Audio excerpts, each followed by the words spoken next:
Basically, there are two levels at which this can happen. One is you can stay in your current company or team or org and then move that culture to being more PM guided. You very likely cannot do that if you are an individual contributor PM. If you're like an associate PM, PM1, PM2, you cannot do that.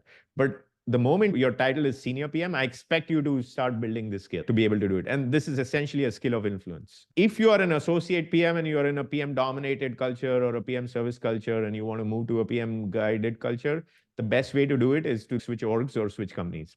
If that is not the case, if you're senior PM, group PM, director, VP, SVP, whatever, you have a lot of influence. First, think about the inner world versus the outside and focus on the inner, focus on what you can control.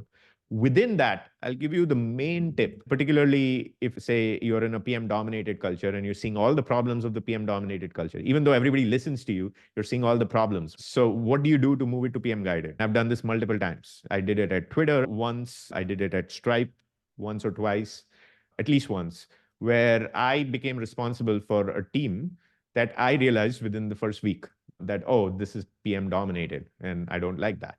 Let's take the scenario, you're new to the team. You do that after you've done your first round, your listening tour, you've done your one-on-ones with PMs, engineers, designers within the team, et cetera, et cetera.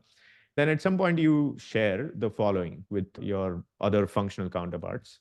You basically say, look, I'm just amazed at how much this team has accomplished with all of this. And I really enjoyed all the conversations. I did want to point out one theme that came out very clearly to me as part of these conversations.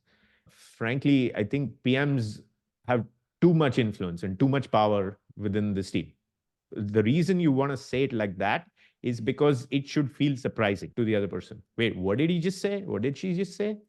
Yeah, I feel PMs wield too much power. The reason it's surprising is because they're usually used to working with PM leaders who are happy that PMs wield so much power.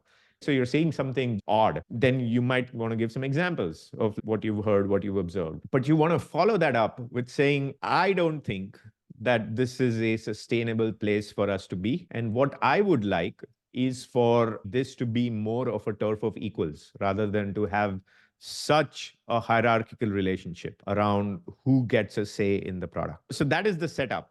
And as you go through this, at some point you want to ask them, does this make sense? Does this feel aligned with what you think? Or you might even want to ask, okay, how wrong am I in this observation? You want to provoke their reaction. In most cases, if you do the right setup, they'll say, yeah, of course, you're right. So that's one step. Obviously, you have to do this with some class and finesse.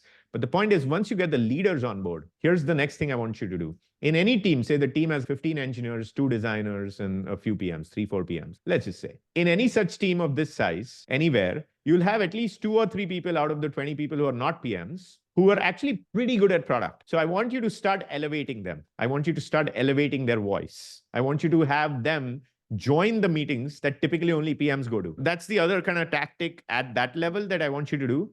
As I did that, I found that the other engineers notice. And then we ask engineers more, we ask designers more, what should we build, et cetera, et cetera.